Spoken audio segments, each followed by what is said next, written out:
Hi guys, কি খবৰ আপোনালোকৰ? মোৰ খবৰ ভাল, আশা কৰোঁ চবে ভালে আছে। আজি কলেজৰ পৰা ব্লগটো ষ্টাৰ্ট কৰি দিছোঁ। মোৰ লগত আছে ৰবাৰ দেখি আছোঁ। গীতাঞ্জলি বহুত ভাল। মৌচুমী অৰুণিমা আমি ইয়াতে আড্ডা দি বহি আছোঁ আৰু কি কৰিম, কলেজত পঢ়া চঢ়া একো হোৱা নাই। আমাৰ কলেজখন দেখাই আছোঁ আপোনালোকৰ কলেজৰ লাইব্ৰেৰীটো।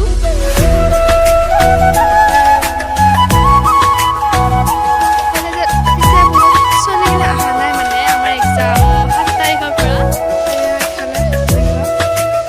আমি এফালৰ পৰা আহিলোঁ লাইব্ৰেৰী।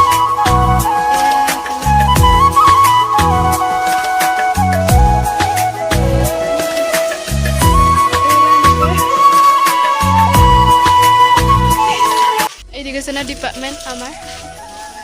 এইফালে ফুলনিখন আমাৰ এনেকুৱা, এইফালে এনেকুৱা ছোৱালীবিলাক আহি আছে। বহুত ছোৱালী আহিছে নতুনকৈ এডমিশ্যন ল'বলৈ। এইটো আমাৰ অফিচ ৰুম হয়। আমি ইয়াতে যিকোনো ধৰণৰ ফৰ্মবিলাক জমা দিব লগা হ'লে ইয়াতে দিওঁ আৰু। এইটো মেমৰ ৰুম, প্ৰিন্সিপাল মেমৰ ৰুম। আমাৰ পিছফালৰখিনি এনেকুৱা হয়। ইয়াতে আমি ক্লাছ নহ'লে বহোঁ।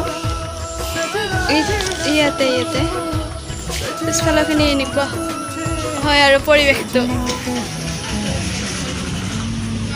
কলেজৰ আগফালৰখিনি এয়া আমাৰ কলেজৰ পৰা আমি দোকানত যাওঁ। গাইজ ছোৱালীবিলাক এডমিশ্যন ল'ব বহুত আহি আছে। আমি এতিয়া এডমিট চেক কৰিব আহিছোঁ। বিয়া পঢ়ি বহুত জ্বালা পাই গৈছোঁ কালি গাইজ। আমি এতিয়া দোকানত আহিছোঁ। গাড়ী ষ্টাৰ্ট দিলে আমি ঘৰত যাম। এতিয়া আমি ঘৰত যাওঁ।